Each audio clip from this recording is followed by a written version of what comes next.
The stars used to sing to us back before the sky turned red and the Earth's oceans boiled. Back before we were pets, refugees, jokes. Before the alien councils put collars on our necks and called it peace. They didn't see us as equals, not even enemies, just survivors of a broken planet wandering through space like rats in burnt ships. We waited for decades. That was our crime, really, patience. After the bombardment, when the Xyrillians cracked Earth's mantle just to neutralize our war-making potential, we didn't fight back. Not when they melted our cities with solar flares. Not even when they herded our children into labor colonies on moons we didn't even have names for. The galaxy thought we were done. Our bones scattered. Our defiance extinguished. We waited longer. They called us the Lost Ones. The ash-torn scars of Earth. Pity turned into mockery. We were everywhere. Dishwashers, miners, janitors, one species among thousands, clinging to what little dignity we had. And while they looked down on us, while they played politics and signed false treaties, we remembered. I was born on Reinar 3, a dustball mining colony buried in the shadow of 2 purple suns. My mother died giving birth to me in a scrapyard medical tent. I never saw a tree until I was 23. Never tasted rain until my mid-30s. My father, well, he wasn't my real father, but he taught me the words of old Earth. He taught me about Hiroshima, Stalingrad, Vietnam, Mars Rebellion. We don't win because we're stronger, he used to say. We win because we refuse to stay broken. That became my doctrine. I joined the work camps young, smuggled parts even younger. I learned to slice Xyrillian interfaces, hack Sari defense drones, and speak the guttural code language of the craven slavers. I smiled when they laughed at me, bowed when they barked commands. I became what they expected, obedient, disposable, forgotten. But deep beneath Reinar 3, in the abandoned titanium veins, we were building something. We called it Project Echo. Not a ship, not a weapon, a message. A signal to every scattered human across the stars. To the orphans scraping food in Plurian gutters. To the engineers forced to build tech for their masters. To the assassins, thieves, hackers, prostitutes, those surviving by licking the boots of their conquerors. It's time. The signal was simple. Raw ancient Earth code wrapped in encrypted layers older than the Council itself. It spread faster than we imagined, faster than the Xyrillians could suppress. And then things began to change. The galaxy didn't notice it at first.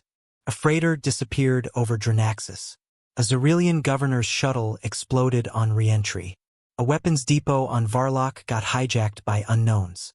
They blamed pirates, black market syndicates, rebellious colonies. But it was us. All of us. The humans they forgot were waking up. They didn't understand what they had let simmer beneath their boots for 83 years. They saw us smile, beg, scrape. But they never saw the clenched fists behind our backs. And then came the Kevlin massacre. A Xyrillian noble, drunk and bored, tossed a child into a reactor vent for sport. The child's father was human, a former combat engineer. He didn't scream. He didn't cry. He smiled. 5 minutes later, the entire orbital city of Kevlin was in flames. That was the moment we stopped hiding. That was the moment the galaxy began to whisper the word human again. But this time with fear. And me? I was just getting started. My name is Kale Maddox. Earthborn by blood, ghost by training, rebel by necessity. And this is the story of how we reminded the universe what patience really buys you. It buys you time. It buys you rage. It buys you war.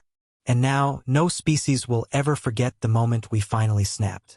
The day Kevlin burned, everything changed, not just for the Xyrillians, not just for the Council, but for every species in the galaxy that ever thought of humans as background noise. They tried to silence it, of course. A freak incident. Human mental instability. An isolated case, they said, blaming trauma. But then 10 more colonies followed. 10 more uprisings. Silent, coordinated, vicious. You don't understand what patience teaches you until you live in chains. When you're ignored long enough, when you're beaten into silence for generations, you don't just learn how to survive. You learn how to study your enemy. Their weaknesses, their overconfidence, their blindness. We were everywhere. That was our strength. In their factories, their navies, their databanks, even in their homes. And they never noticed us sharpening our knives. I left Reinar 2 days after Kevlin. Our mining compound went dark. The Xerillian overseers were gone. Their bodies rotted in the tunnels while our people stripped the station for parts. We didn't mourn them. We melted their weapons and hacked their ships. We had prepared for this day for decades. I took a stolen jump cruiser, barely spaceworthy, and headed for Veltrax 9, a frozen communications moon used by the Council. That was our next target. We had 3 missions: shut down the relay hub, broadcast the rebellion's existence, and extract a sleeper agent known only as Whisper. I didn't know who Whisper was. I didn't need to.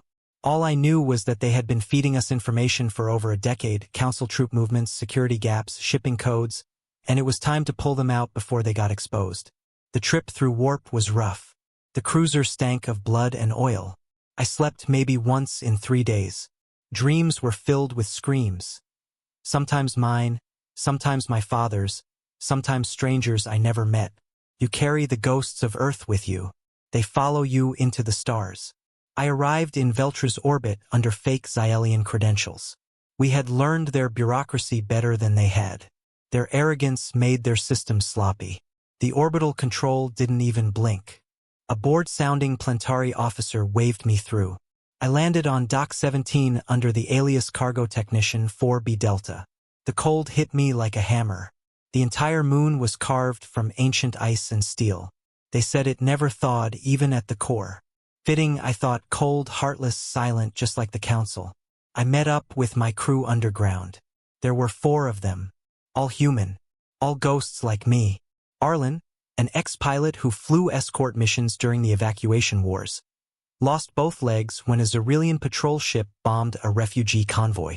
Now he moved on mechanical limbs he built himself. Nara, a medic from Mars Base 7. She had watched her whole hospital collapse when Council ships accidentally fired on civilian structures. She didn't smile much. Hex, a kid barely 20, a hacker, quiet, brilliant. The Council tried to rewire him for labor work in their AI centers. It didn't take. Now he rewired them instead. And Loma, I didn't know where she came from, but she had those haunted eyes, the kind that had seen too much and said too little. They didn't greet me with cheers. That wasn't our way. Just a nod. A quiet acknowledgement that said, "We're here, we're ready. Let's end this." The relay station sat in the northern quadrant, guarded by a mix of Xerillians and Vari drones. Getting in was the easy part. Nara sliced the access doors like she was born with Xerillian fingers. Hex flooded the system with fake repair orders, looping all the cameras with old footage. Arlen kept watch while Loma and I pushed deep into the comms core. We planted the virus in silence. It wasn't just code. It was a digital scream. A beacon designed to wake dormant human relays across the galaxy. Old Earth tech buried in outposts and scrapyards, waiting for a signal. This wasn't about battle plans or commands. It was about reminding us we still exist. The moment it activated, it spread like wildfire. Through forgotten satellites, broken data streams, and sleeping Earth AIs that had been silent for nearly a century. In seconds, the human network reconnected like nerves regrowing around a damaged spine. I remember standing there, watching the uplink beam into the stars, feeling something I hadn't felt in years. Hope. Then the alarm hit. We didn't expect it. Whisper had warned us of a 2-hour blind window. We had 57 minutes. The Council moved faster than we thought. Gunfire erupted down the tunnel. Arlen's voice cracked through the comms. "We've got Vari inbound. Full squad." We scattered. Nara and Hex bolted toward the west shaft. Loma and I moved south toward the prisoner block. Whisper was there, still in disguise, still waiting. We took corners fast, silent, moving through shadows. Loma moved like a wraith. I had no idea what she had been before, but her kill count climbed with every step. She dropped a guard with a single stab to the throat and didn't break stride. We reached the holding cell. Whisper was not what I expected. He was old, fragile, his skin wrinkled like dried leaf. His eyes were blind, but they locked onto mine with precision. "You're Cale Maddox," he said. His voice was steady. "I've heard your name for 30 years. I froze. "You know me?" He smiled faintly. I've been feeding you for half my life. There was no time for questions. I grabbed him, threw his arm over my shoulder, and we ran. But we were too late. The southern bay had collapsed under fire. Arlen was already dead. His torso torn open, metal legs twisted. Nara was gone. Hex had been shot in the back while trying to reroute power to the escape doors. I saw him fall through the security feed. Only Loma, Whisper, and I made it to the auxiliary dock. We found a small Xyelian skiff, unarmed, barely functional, but it flew. As we lifted off, I looked back at Veltrax 9. The moon was already crawling with reinforcements. Dozens of ships, hundreds of drones. All too late. The virus had already launched. The rebellion was no longer rumor. It was real.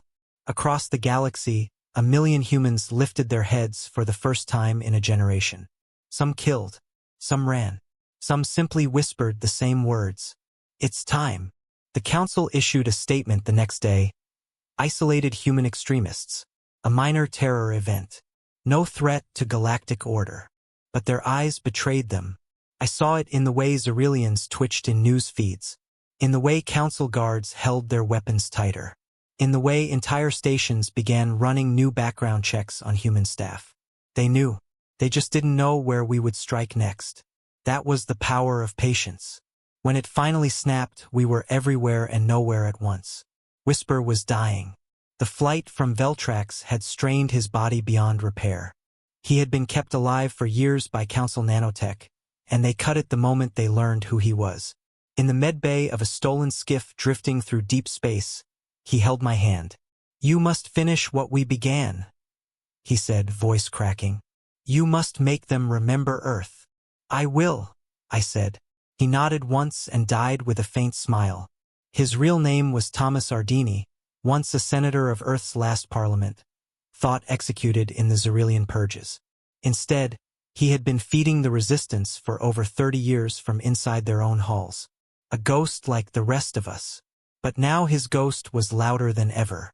That night I transmitted the message, encrypted, bouncing through ancient satellites and broken relays.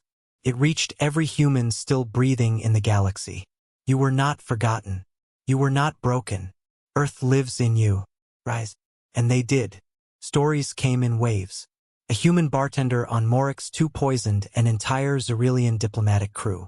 Engineers on a shipping rig overran this 4 rerouted an orbital platform into a council weapons factory. A teenage girl on Vis Prime walked into a council hall and detonated herself with stolen Starcore explosives, erasing the chamber entirely. We had been patient for too long. Now we were done waiting. And no species, no empire, no fleet, no god would ever forget what we became when that patience finally ran out. Space is a graveyard. You don't really feel it until you're drifting through it in a ship that stinks of smoke and blood, with only dead friends and unanswered questions for company. After we escaped Veltrax 9, I spent 3 days in silence. Whisper's body was wrapped in a heating blanket in the back room. Loma hadn't spoken a word since we left. Her eyes stayed fixed on the viewport, as if she was searching for something that had already died. I tried to sleep, but I couldn't. Every time I closed my eyes, I saw Arlen's legs twitching in a pool of red. I saw Hex's thin fingers scrambling across a keyboard before he crumpled like a rag doll. I saw Nara's mouth opening, but no sound came out before the blast ripped her away. They died for a signal, a whisper in the dark. But that whisper had turned into a scream. On the 4th day, the message came through, encrypted in Old Earth binary. Only humans could read it. Only those who still remembered the ancient frequencies, the ones used before the council outlawed our tech, our language, our history. It was short. 12 words. Rally point. Derelict station EOS 7. 1 week. Maddox leads. I didn't send that message, which meant someone else was pulling strings. Someone powerful. Someone watching. Loma looked at me when I told her. You're not the leader, she said flatly. No, I said. But I guess I'm the symbol now. She didn't argue, just nodded once and started prepping the skiff for warp. EOS 7 wasn't a station anymore. It used to be a science hub back in the early council days, orbiting a dead planet on the edge of the Tari dust belt. When funding for human-led programs was cut, they abandoned it. Left it to rot, which of course meant we claimed it. We arrived 3 days early. I didn't expect much. Maybe a few dozen survivors, some scavenged ships, a broken comms rig if we were lucky. But the moment we breached the outer ring, I realized something had changed. HFY was alive. Dozens of ships were docked along the old spires, human ships. Scrap-built, ugly things patched with every kind of tech imaginable. Xerilian hulls with Earth cores. Craven cannons welded onto Martian shells. Each one different, but all flying under one banner. Not us. As we docked, I saw faces through the viewports. Scarred, hardened, but not hopeless. They stood when I walked through the airlock. Not for applause. Not for cheers. Just respect. A soldier with burn scars across his face saluted. A group of children stared at me like I was a ghost story come to life. A mechanic whispered my name like a prayer. I wasn't ready for it, but I nodded back. And they kept working. Loma peeled off without a word. She didn't like attention. I didn't blame her. I was led to the central hall, the old command center probably once used for research coordination. Now it was the beating heart of the rebellion. Screens flickered with intercepted transmissions. Data maps glowed with troop movements, shipping lines, target profiles. It wasn't just a hideout. It was an army being born. At the center stood a woman. Tall, worn coat, gray streak in her hair. She looked like she hadn't smiled in 20 years. But her eyes burned. "You're late," she said. "Didn't know I was invited," I replied. She smirked. "You weren't. But we needed a face." After Veltrax, the name Kale Maddox lit a fuse across the galaxy. You turned a broken signal into a call for war. I stepped forward. "Who are you?" She folded her arms. "Commander Ira V. Earthborn. Fought during the Exodus riots. I watched the Council glass New Berlin from orbit and swore I'd live long enough to piss on their graves." "You organized this?" "It was never about me," she said. "It was about unity. And right now, Maddox, you are unity." I didn't want that. I didn't feel like a hero. I felt like a man dragging too many ghosts behind him. "What's the plan?" I asked. Ira turned to the hollow table. Light flickered as a new map appeared, the Meridian Vein. One of the Council's largest supply routes, stretching across 6 systems, protected by drone fleets and Xerilian frigates. "We hit this," she said. I blinked. "That's suicide. They'll see us coming light years away." She smiled. "They'll see humans. They won't expect coordination." And that was the truth. The Council had always seen us as chaos. Disorganized, emotional, scattered. They didn't know we had been building in silence. Ira tapped the map. "Their biggest flaw is pride. This convoy moves weapons and food to their war fleets. They think it's untouchable. But we've been slipping agents into their transport crews for years. We have overrides, flight codes, schedules." She looked at me. "This is our chance." I looked around the room. Pilots, hackers, demolition experts, smugglers, all with the same look in their eyes. Not revenge. Purpose. "How many will die?" I asked. "Enough," Ira said. "But more will die if we wait." I nodded once. "Then let's make history." The next 5 days were war prep. Fast, dirty, beautiful. Old weapons dragged out of cryo vaults. Earth-built railguns. EMP slingers. Acid bombs. Loma trained new fighters with dead-eyed focus. I watched a girl no older than 15 disassemble a Xerilian plasma cannon in under 60 seconds. Hope was a strange thing. It didn't grow loud. It grew quiet, steady, certain. On the 6th day, our fleet launched 39 ships. Some held together by duct tape and desperation. Others powered by stolen alien cores. But they flew together. We dropped out of warp outside the Meridian Vein. Ira's voice came through the comms. No speeches, no oaths, just fire. And we fired. The convoy never saw us coming. Their ships were sleek, perfect, designed for intimidation. Ours were rust and grit, but they tore through the first layer of defense like paper. We didn't fight fair. We fought like survivors. Hex's old code resurfaced in the chaos, his last gift. It hijacked their comms, locked their shields, blinded their targeting systems. I flew an interceptor called Dust Walker. My hands trembled on the controls. Then I thought of Whisper, of Arlen, of Earth, and I pushed forward. Explosions ripped through the void. Elra's ship, the Broken Flame, plowed into their central freighter and split it in half. The battle lasted 3 hours. When it ended, 32 Council ships burned in the dark. The Meridian Vein was shattered. We lost 14 ships, 300 fighters. But when the smoke cleared, the galaxy saw something it hadn't seen in almost 100 years. Humanity fighting back and winning. The Council tried to spin it. A terrorist ambush. Outlaws with stolen tech. They released propaganda showing images of their dead commanders, calling it an attack on peace. But the people weren't buying it anymore. Other species, those who had been quietly watching, began to question everything. Small riots broke out on Craven-controlled worlds. Laborers walked off their jobs in protest. Xerilian governors reported security breakdowns. And in the dark, through ancient channels, a new signal spread. The Earthborn are rising. I sat in Dustwalker's cockpit for hours after the battle. Blood on my face, my body aching, my heart heavier than ever. But for the first time I knew what I was fighting for. Not revenge. Not even justice. Remembrance. We were the ghosts of a world they tried to erase. But now we were loud enough to shake the stars. And we were only just beginning. Victory is a strange thing. It doesn't feel like fireworks or fanfare when you're in it. It's quieter, heavier, like breathing through ash. After the Meridian Vein burned, word spread faster than expected. Not just across human resistance cells, but across species lines the Council thought were sealed shut. We were supposed to be scattered, disorganized, angry, but directionless. That's how they saw us. That's how they needed to see us. But after that battle, even they couldn't pretend anymore. And they panicked. The Council closed all high-security trade lanes, enforced biometric checkpoints on every border world, and put surveillance systems into full activation, especially on stations with more than 10,000 humans. But it was too late.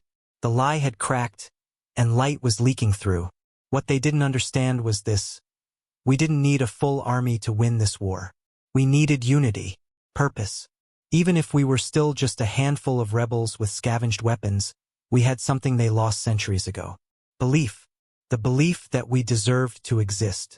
We moved base operations from EOS 7 to Karthus, an abandoned moon orbiting a collapsed gas giant. It used to be a smuggling port before the Council vaporized its population as a warning 2 decades ago. Now it was ours. The ships that survived Meridian limped back one by one. Damaged, bloodied, but proud. Our people welcomed them like returning titans. Even the injured walked with their heads high. I stood near the landing pad when the last 2 ships touched down. Loma was beside me, arms folded, quiet as usual. She hadn't spoken much since the battle, but she hadn't left my side either.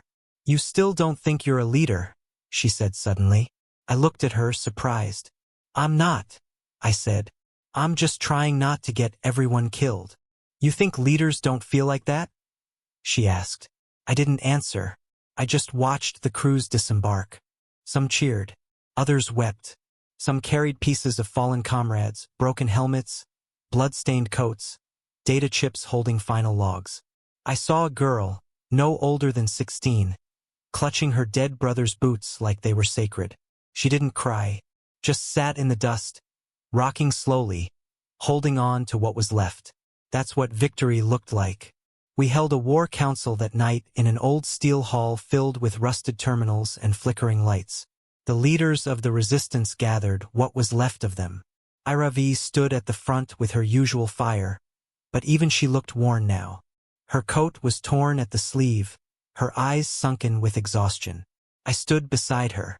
I didn't want to, but she insisted. "We shook the galaxy," she began. "Now we see who shakes back."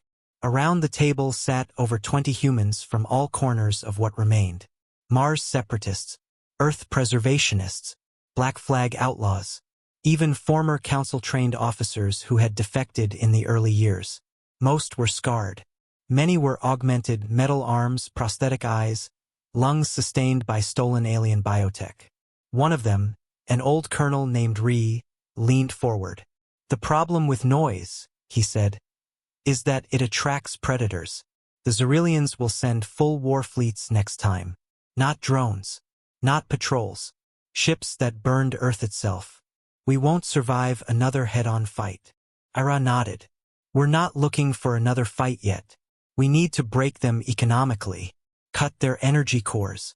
Starve their fleets." A woman named Yai, a cyberneticist from the Titan outposts, tapped her tablet. "There's a facility, Zenthra 14. Council-owned deep-core reactor. It supplies almost 20% of their military fuel across 3 sectors." "Security?" I asked. She raised an eyebrow. "Maximum. Triple-walled defense rings. Automated sentries. Orbital scanners. It's a fortress." "Then why mention it?" "Because it's run by a former human collaborator," she said. "Dr. Emil Carries. He helped design the slavebond tech they used after the bombardment. He's the reason half our people still wear tracking chips in their spines." My fists clenched. I had heard the name before. My father used to spit it like venom. "Carries," I whispered. "That bastard's still alive?" "Alive and thriving," Ira said coldly. "He's the one we need. Kill him. Steal the core. Burn the station." Silence settled over the table. Every eye turned to me, waiting. That's when I understood. I wasn't just a soldier anymore. I was the voice now. The movement had grown past whispers, past survival. People needed someone to follow. Not because I was the strongest, but because I had already lit the match at Veltrax and never let it go out. I gave a slow nod. "Carries dies," I said. "We burn the core. No survivors." The team was small. 5 of us. Me, Loma, Yai for system infiltration, CR, a demolition expert with a melted face and a temper like collapsing suns, and Shade, a silent sniper who never removed his helmet and never missed. We called it Operation Black Signal. The infiltration plan was a mix of timing, luck, and suicidal confidence.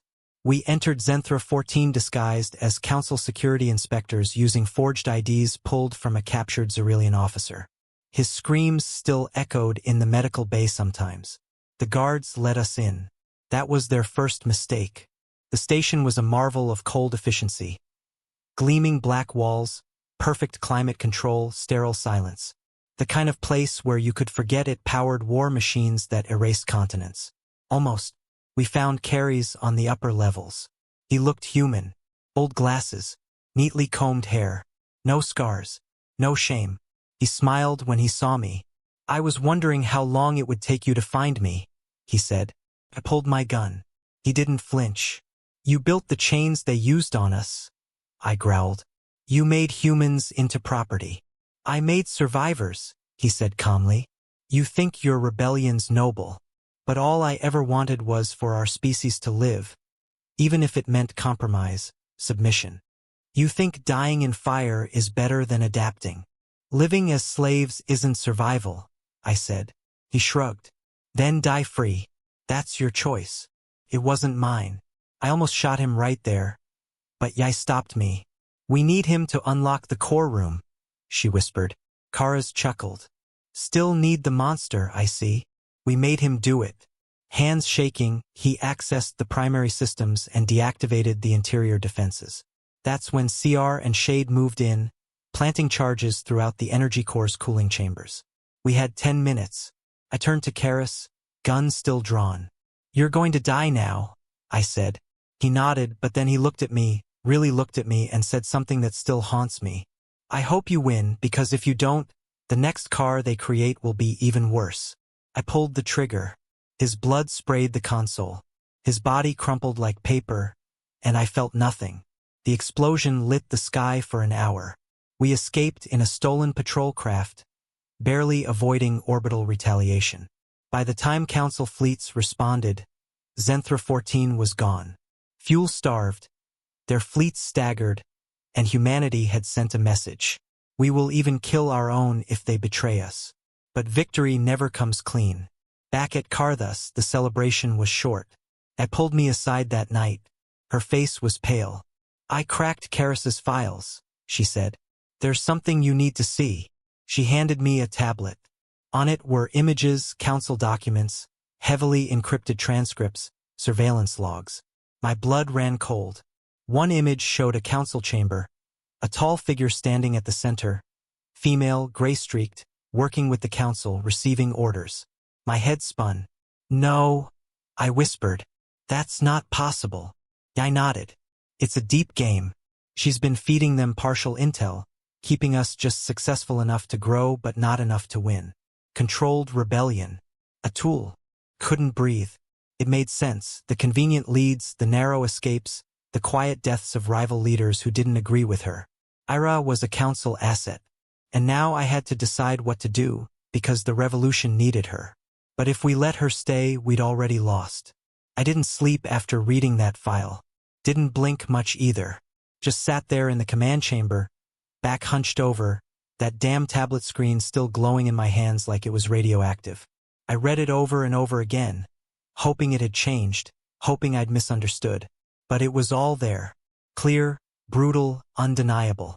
Ira Vecht, commander, war hero, revolutionary, traitor. She'd been in contact with the council for over 15 years. Fed them limited intel about resistance movements, names of potential threats within the rebellion, enough to help shape us without letting us collapse. They called her Asset Thorn. I wanted to vomit. I stood nearby, her face pale under the flickering lights. I ran a triple check, she said quietly. It's her. Encrypted voice matches, blood ID, facial scans. It's not fake. I didn't respond. Couldn't. My mind kept flashing back to her face. The woman who led the charge into Meridian, who looked me in the eyes after we burned the vein and said, "You made them believe again." Was any of it real? Or was I just another puppet with a fire lit under my feet? Loma appeared in the doorway. She didn't ask what was wrong. Didn't need to. She could read it on my face like a headline. She lied, I said finally. My voice cracked. Ira. She's been playing both sides. Loma nodded once, like she'd been expecting it all along. What now? She asked.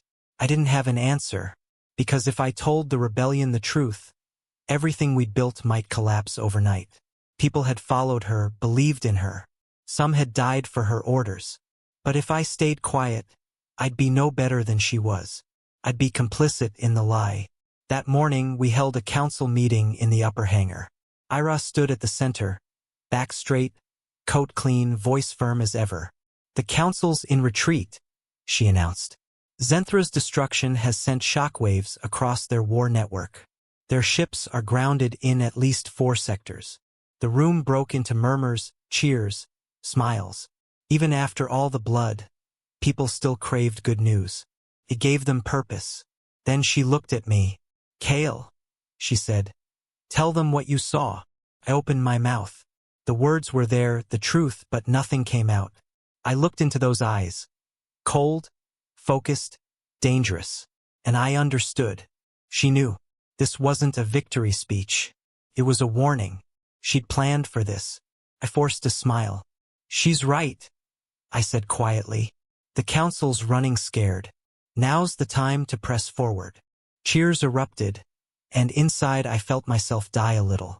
Later, in the shadows of the old comms room, I finally confronted her. Just us. Just silence.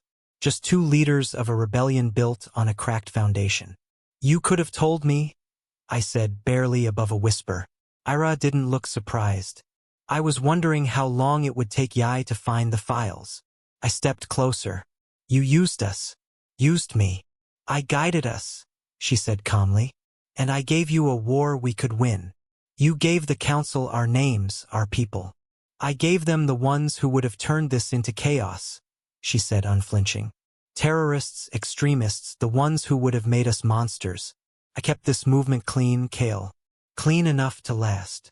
I shook my head. You don't get to decide who lives and who doesn't. Yes, I do, she snapped. Because someone has to. We stared at each other, eyes locked. And in that moment, I saw her truth. She wasn't evil. She wasn't loyal to the council. Not really. She was loyal to control, to order. She thought humans needed a leash even from themselves. "You think you're saving us?" I said bitterly. "I'm ensuring we survive," she said. "And you're not ready to lead them without me." I turned and walked out. I didn't kill her. Not yet. But something inside me snapped that night. 2 days later, the council struck back. A coordinated orbital assault on Delvar 6, one of the few liberated colonies we'd helped rebuild. They didn't send warnings, no demands, no negotiations. They sent fire. Over 20,000 humans died, farmers, children. He smiled when he saw me.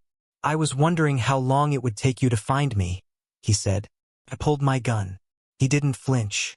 "You built the chains they used on us," I growled. "You made humans into property." "I made survivors," he said calmly.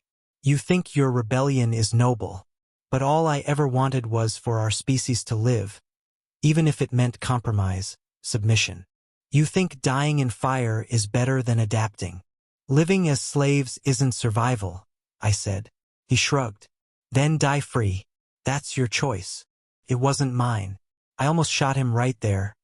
But Yai stopped me. "We need him to unlock the core room," she whispered. Kara's chuckled. "Still need the monster, I see. We made him do it." Hands shaking, he accessed the primary systems and deactivated the interior defenses. That's when CR and Shade moved in, planting charges throughout the energy core's cooling chambers. We had 10 minutes. I turned to Karis, gun still drawn. "You're going to die now," I said. He nodded, but then he looked at me, really looked at me, and said something that still haunts me. "I hope you win, because if you don't, the next one they create will be even worse." I pulled the trigger. His blood sprayed the console. His body crumpled like paper, and I felt nothing. The explosion lit the sky for an hour. We escaped in a stolen patrol craft, barely avoiding orbital retaliation. By the time Council fleets responded, Zenthra 14 was gone. Fuel-starved, their fleets staggered, and humanity had sent a message. We will even kill our own if they betray us. But victory never comes clean. Back at Karthus, the celebration was short. I pulled me aside that night. Her face was pale. "I cracked Karis's files," she said. "There's something you need to see." She handed me a tablet. On it were images, council documents, heavily encrypted transcripts, surveillance logs. My blood ran cold. One image showed a council chamber, a tall figure standing at the center, female, gray-streaked, working with the council, receiving orders. My head spun. "No," I whispered. "That's not possible." I nodded. "It's a deep game.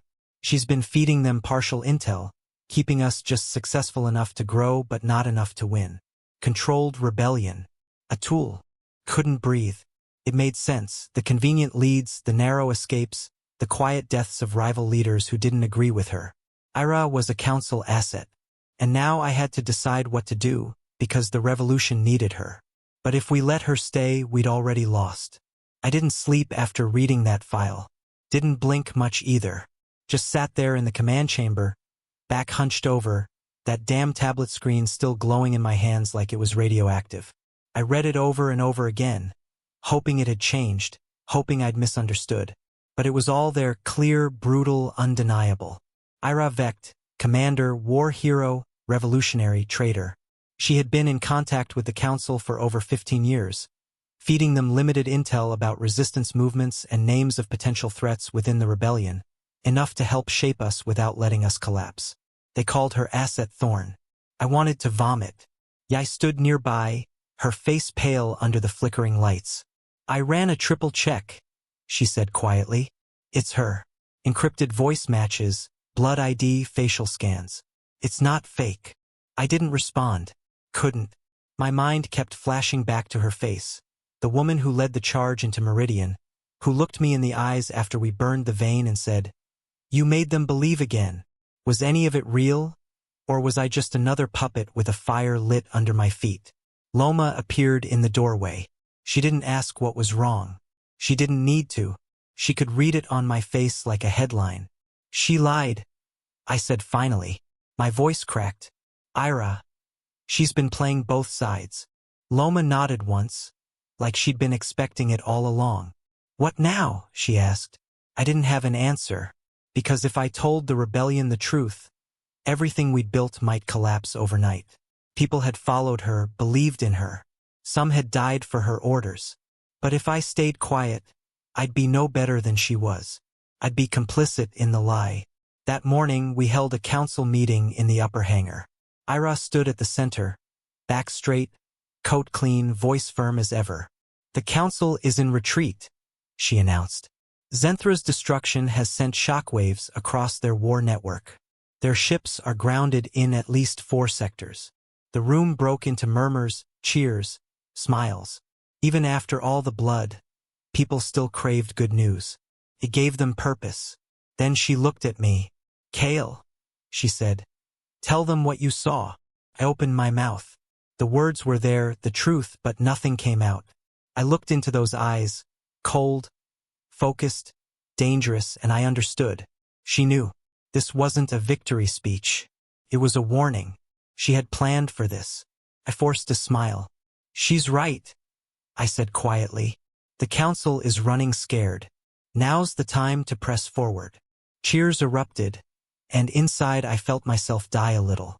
Later, in the shadows of the old comms room, I finally confronted her. Just us. Just silence. Just 2 leaders of a rebellion built on a cracked foundation. You could have told me, I said, barely above a whisper. Ira didn't look surprised. I was wondering how long it would take Yai to find the files. I stepped closer. You used us. Used me. I guided us, she said calmly. And I gave you a war we could win. You gave the council our names, our people. I gave them the ones who would have turned this into chaos, she said unflinching. Terrorists, extremists, the ones who would have made us monsters. I kept this movement clean, Kale. Clean enough to last. I shook my head. You don't get to decide who lives and who doesn't. Yes, I do, she snapped. Because someone has to. We stared at each other, eyes locked.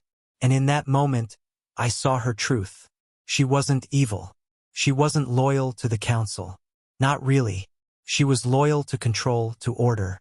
She thought humans needed a leash even from themselves. You think you're saving us? I said bitterly. I am ensuring we survive, she said. And you're not ready to lead them without me. I turned and walked out. I didn't kill her. Not yet. But something inside me snapped that night. 2 days later, the council struck back. A coordinated orbital assault on Delvar 6, one of the few liberated colonies we'd helped rebuild. They didn't send warnings, no demands, no negotiations. They sent fire. Over 20,000 humans died. Farmers, children, engineers, no soldiers, no resistance hubs. Just civilians trying to build something from the ashes. When the news reached Karthus, the entire station fell into silence. The screams echoed over broken transmissions. One clip showed a mother clutching her baby as fire tore through the sky. Another showed a man covered in ash screaming into a dead comms beacon. And all I could hear were whisperers' words in my head. You must make them remember Earth. So I called a meeting, not in the hangar, not in the command hall, but on the old landing deck under the stars. Open air. No walls. No structure. Just truth. Over 200 resistance members came. Pilots, gunners, doctors, engineers, orphans. I stood on a crate. No weapons, no speech written. Just pain and truth. I need to tell you something, I began. The silence was suffocating. For the past 15 years, someone in our highest command has been feeding the council our movements, our weaknesses. Not enough to kill us, just enough to control us, shape us. Gasps, shouts, confusion. That someone is Ira Vecht. Cries of no rang out. Some cursed. Some wept. Some stared at me like I had just killed their god. She didn't do it for the council, I said. She did it because she didn't trust us. She thought we were dangerous, unruly. She thought the only way humans could survive was on a leash. A man stepped forward, a retired colonel. That's a bold accusation, he growled. I have the files, I said. Her voice, her blood ID. She didn't deny it when I confronted her. She gave us victories, someone shouted. And she gave the council our blood. She chose who lived, who got sacrificed. I snapped. We're not here to survive like rats. We're here to remember who we are. And if we become what they are just to win, then Earth really did die in fire. Loma stepped up beside me. For the first time, she spoke louder than a whisper. I watched Ira order the death of 2 units because she thought they'd rebel. Not against the council. Against her. Silence fell again. Then slowly, one by one, they stood. Not all, but enough. Enough to show that humanity had finally chosen truth over fear. Ira fled that night. Her quarters were empty by morning. No guards. No fight. Just a message on my private channel. You win, Maddox. Don't waste what I built. She left the galaxy after that. Disappeared into the edges of known space. Maybe she started over somewhere. Maybe she died. I never saw her again. And I didn't want to. We held a vote. They asked me to lead. I didn't say yes at first. Because leadership isn't glory. It's grief management. But in the end, I said yes, not because I wanted power, but because someone had to remind us that our rage was righteous, but it couldn't make us monsters. The rebellion changed after that. We became sharper, louder, bolder. No more half measures. No more restraint. But we also remembered who we were. We didn't bomb civilian council worlds. We didn't kill surrendered enemies.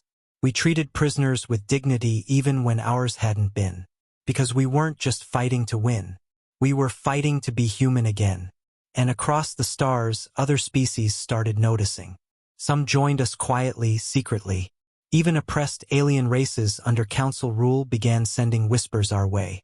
Because the council didn't just fear our weapons. They feared our example. They feared what we would become if we ever truly stood up. And now we were standing. Not just as soldiers, but as a people. Every day after Ira disappeared, the rebellion hardened. Not out of vengeance, not even pride. Something deeper. Something old. Focus. When you finally see your enemy clearly, when the mask breaks and all lies burn away, something settles inside your chest. Heavier than hate. Heavier than grief. Clarity. And that clarity pushed us forward. We called it Operation Dawnfall, a direct assault on Zereth Prime, the heart of the Galactic Council. It wasn't a fight. It was a heist. We wanted their truth. Zereth wasn't just a capital. It was an archive, a world-sized database storing every political decision, every war order, every atrocity hidden behind treaties and propaganda, including, we hoped, the classified records about the fall of Earth. Because if we were going to burn the council down, we wanted to do it with their own sins. Our crew was small.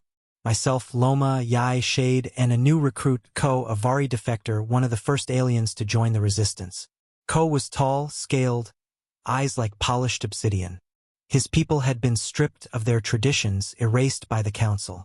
He had watched his father executed for refusing to burn their ancestral scrolls. He didn't smile, didn't speak much, but I trusted him more than most humans. Our plan was surgical. Disguise as diplomatic envoys, breach Zereth's lower docks, slip into the archive chambers, extract the files, and broadcast them across the galaxy. Expose the council not with war, but with truth. Zereth Prime didn't look like an empire built on genocide. It was beautiful, floating crystal spires, gravity-defying bridges, parks in the clouds, clean air, music in the streets. Every species living in harmony. A lie, but a pretty one. We landed under the alias of envoys from the unified Kalethri tribes. A dead faction from a border war the council had buried decades ago. No one questioned it. They smiled. They bowed. They logged us and scanned us, but didn't even look twice because they didn't expect humans to walk into the lion's den. Especially not like this. Inside, it felt like walking through the opposite of war. Polished halls, peaceful murals, quiet laughter. I hated it because I knew what it had cost to build. Beneath every marble floor was a grave. Beneath every diplomatic promise was a pile of burned flags. We moved through the outer wings smoothly. I spoofed the surveillance, feeding back clean loops. Chow provided the access credentials. We still didn't know how he had them, but every door opened with his codes. Eventually, we reached the archive core, a massive subterranean vault beneath the Hall of Balance. The council called it a historical preservation site. The term sounded neutral, clean. It wasn't. It was guarded by two Xerilians in ceremonial armor. Loma took the first down with a silent blade to the throat. Shade shot the second through the eye before the body hit the floor. We entered without an alarm being triggered. The main data vault was 3 levels below. Yai dropped into a trance as she worked the console. Her fingers moved like they weren't even hers. Fast, flawless, dancing over alien code like it was second nature. Sweat poured down her face as the system fought back layer after encrypted layer. "Give me 10, she grunted. We watched the corridor. Footsteps echoed. Voices passed. We froze, but they moved on. 8 minutes in, Yai gasped. "I'm in." She pulled up a central directory and projected it. I stared at the hologram. File after file. Folders labeled in cold bureaucratic language. Earth Incident. Class Omega Termination Protocol. Humanity Psychological Containment Strategies. Project Chain. Asset Thorn Compliance Files. And one folder locked behind 4 layers of encryption, simply titled, Exodus True Cause. "Open that," I said. Yai hesitated. "It's heavily protected. If I try, we might trigger a trace." "Do it," I said. She nodded and got to work. Took 3 minutes. When it opened, the room went silent. Lines of raw data spilled across the screen, voice logs, holographic recordings, internal reports. Then one file played automatically, a council summit. The image stabilized. 12 alien leaders sat in a circle, tense, silent. Then one Xerilian spoke. "Earth's advancement rate has exceeded projection.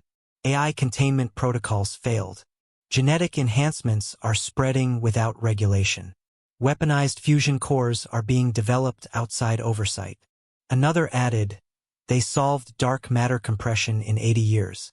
No species has ever evolved this quickly. It's exponential. Unnatural." A planetary commander followed. "If left unchecked, they will destabilize the galactic balance in 2 generations. We cannot stop them later. We stop them now." Then came the decision. Unanimous. Glass the planet. Frame it as internal collapse. Erase their history. Scatter survivors. Rewrite the records. Let them degrade into irrelevance. That was it. Earth didn't fall because we made a mistake. Earth was murdered because we were growing too fast. Too adaptive. Too dangerous. We were the threat. And they killed our world not out of hate but fear. I felt sick. Loma stared at the floor, fists clenched. Shade said nothing, just turned away. Chow's eyes stayed locked on the screen. "They destroyed Earth," I whispered, "because they couldn't control what we'd become." Yai's voice trembled. "We were never broken. They broke us before we could rise. We downloaded everything, every file, every second. Yai routed it through a secure subchannel buried deep in council communication systems. In 20 minutes, every corner of the galaxy would know the truth. Then the alarms hit. We'd been traced. Doors slammed shut. Red lights flared. Distant shouting. Footsteps closing in. We were surrounded. "No way out the way we came," Yai said. "We need another route." Shade stepped forward, checking his rifle. "I'll stay behind. Cover the corridor." "No," I snapped. He nodded once, almost sadly. "Someone has to." He turned and disappeared before I could argue. We ran. Chow guided us through maintenance tunnels only a Vari could navigate. Ancient waste vents, crumbling stairwells. Council guards flooded the lower levels, but we stayed ahead. I took a graze to the shoulder during a firefight. Loma carried her. We reached the subdocks just as council dropships began landing. I looked back once. Smoke filled the archive chamber, fires rising, bodies in the halls. And somewhere above us, across the sky, the truth was already spreading. When we made it back to Karthus, the galaxy had changed. News feeds were flooded, not council lies, but our truth. The council summit played on every pirate channel. Every resistance terminal, every smuggler's datapad. Even controlled worlds couldn't stop it. It leaked through encrypted lines, underground nets, neural links. They tried to deny it, called it fake. Enemy propaganda. But it was too late. People remembered Earth.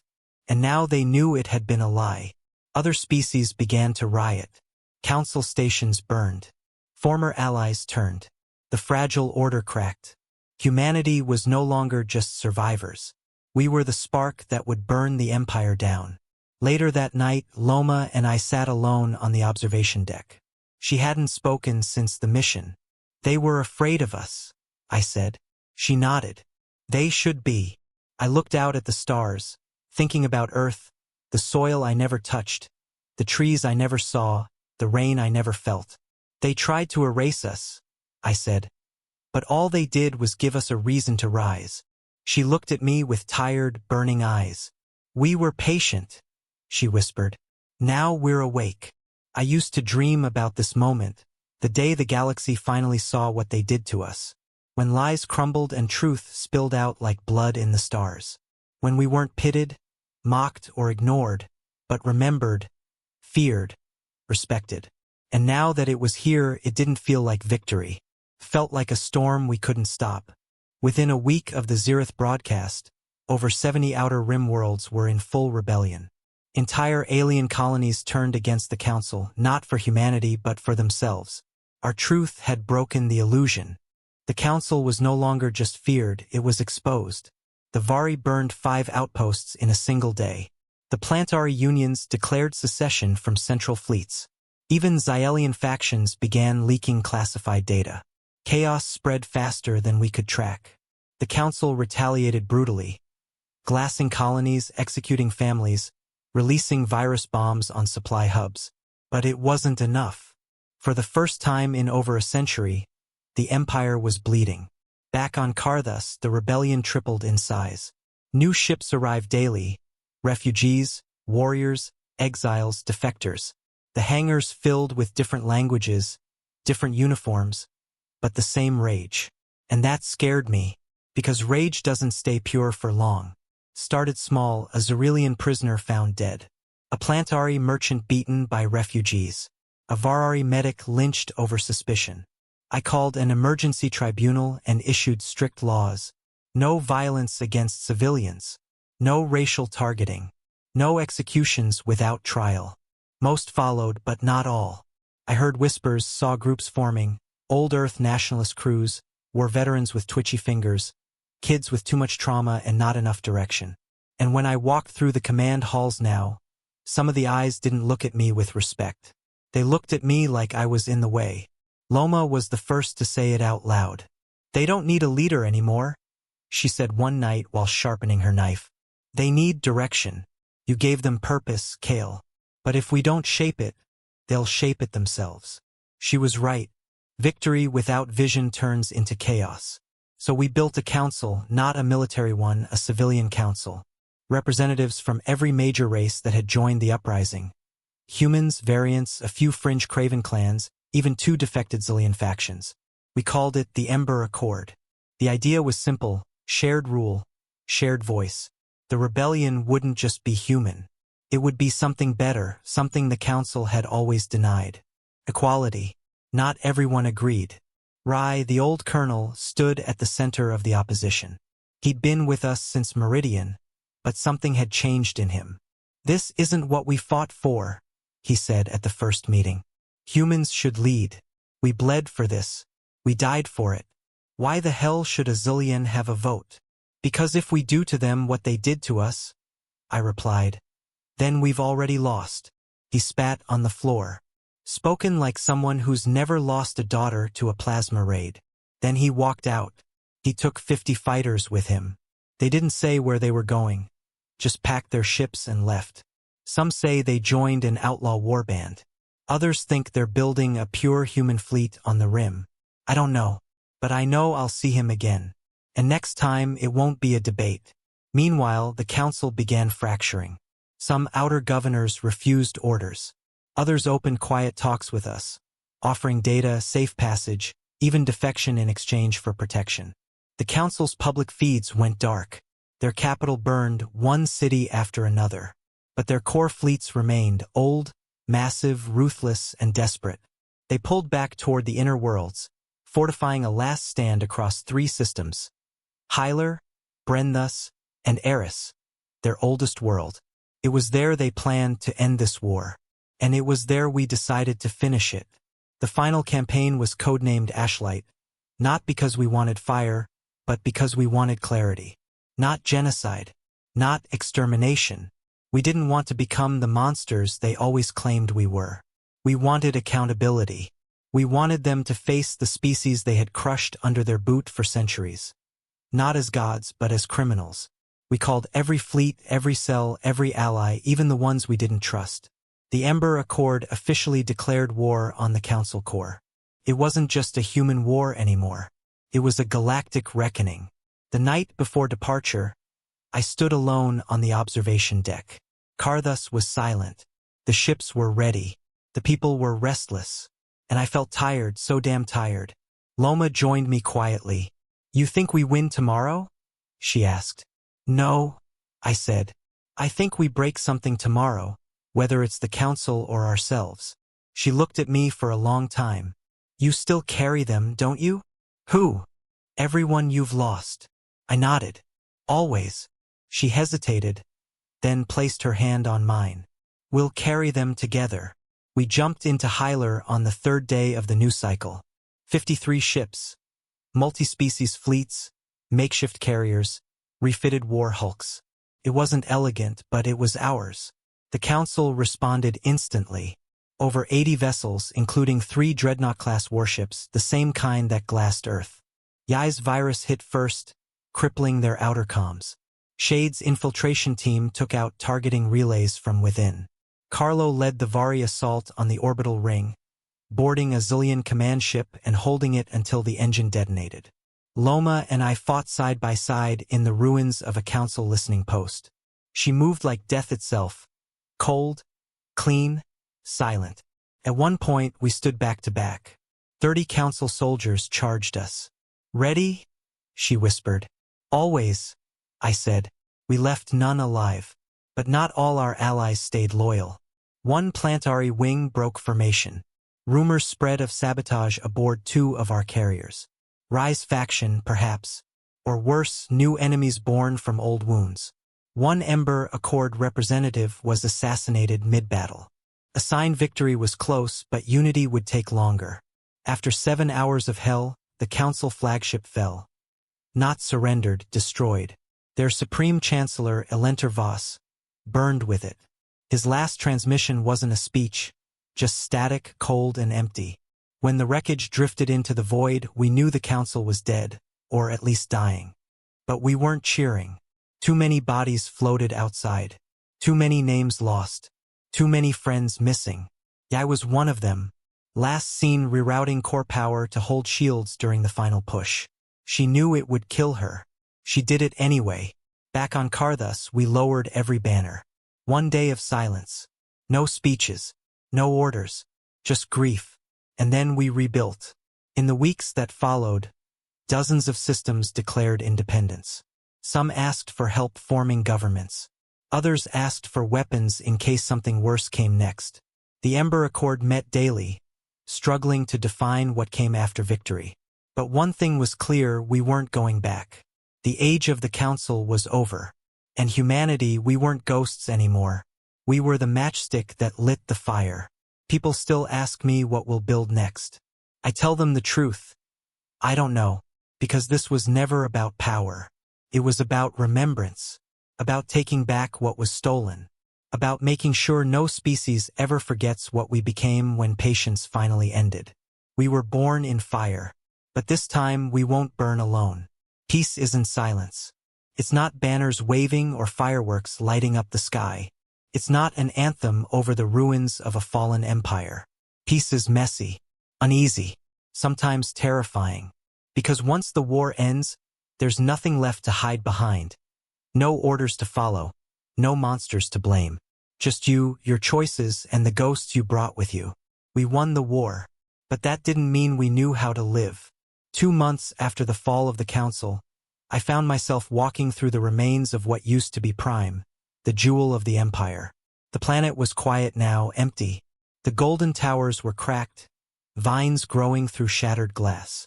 The clean air they once sold to the highest bidder now smelled of smoke and fresh soil. The Ember Accord had declared it neutral ground. No flags, no armies, just memory. A reminder of what happens when power forgets its soul. I stood in the old Hall of Balance. Half the ceiling was gone. Wind swept across the marble floor where once the 12 high chancellors had sat in perfect symmetry, deciding which species got to live with dignity and which got to beg for scraps. I wasn't alone. Loma stood at my side, silent as always. She didn't speak much those days, not because she had nothing to say, but because we were both too tired to pretend anymore. We'd survived. But survival came with a weight I hadn't expected. The war had ended, but the rage hadn't. Not just in us. Karthus had become a city now. Not a station, not a base. A true city floating in the black, surrounded by growing fleets and broken ships being turned into homes. But the longer peace held, the more fractures appeared. Old wounds reopened. New factions rose. Some humans wanted retribution, war trials, executions, blood for blood. They carried lists of names and burned council records in the streets. Others, especially the younger generation, wanted to move on. What's done is done, they said. Let's build something better. And then there were the outsiders, the alien species that had joined our rebellion. They wanted seats at the table, protection, equality. The Accord was overwhelmed. Too many voices, too much history, and no blueprint for a future. That's when they turned back to me. I never wanted to be anyone's savior. But people remembered what we had done. The name Kale Maddox had become a symbol. Some even started calling me the Firestarter. It wasn't a compliment. It was a warning. You light a fire that big, people expect you to keep feeding it or put it out. Either way, you never walk away clean. I didn't want power, but I also didn't want someone with bloodlust taking it. So I accepted. And for the first time in over a century, humanity didn't just survive, we began to govern. The first thing I did was simple. I shut everything down. No military campaigns, no expansion, no strikes. For one full cycle, we paused.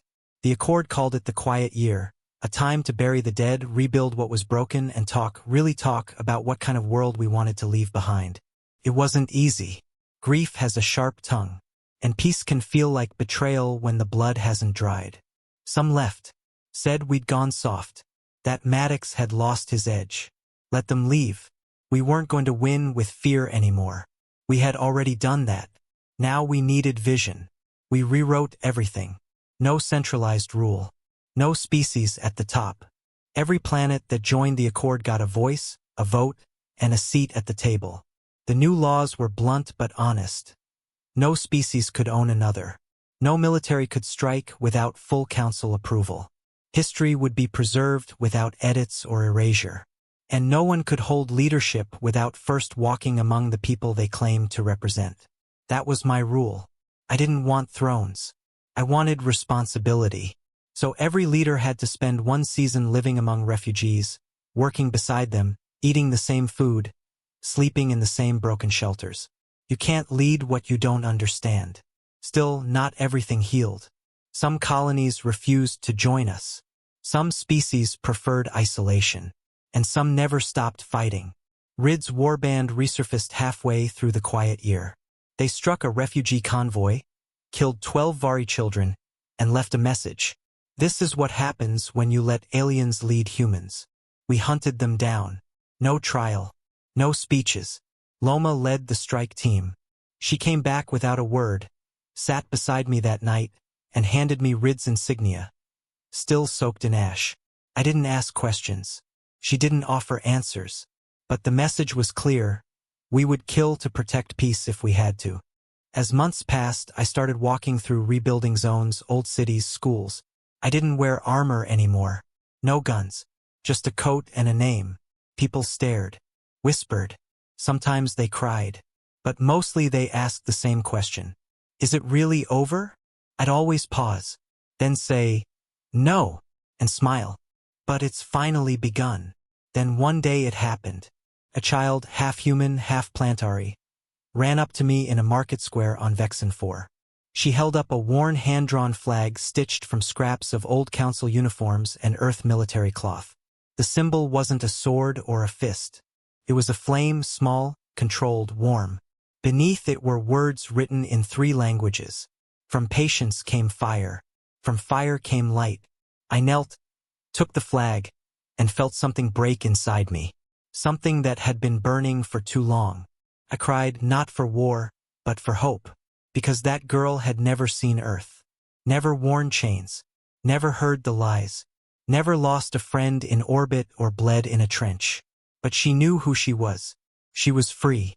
And that flag, our flag now, wasn't about rage. It was about remembrance. Years passed. The accord held. Not perfect. Not peaceful every day. But alive. New settlements were founded. Former enemies became neighbors. Children learned the truth about the old war in open classrooms, not whispers.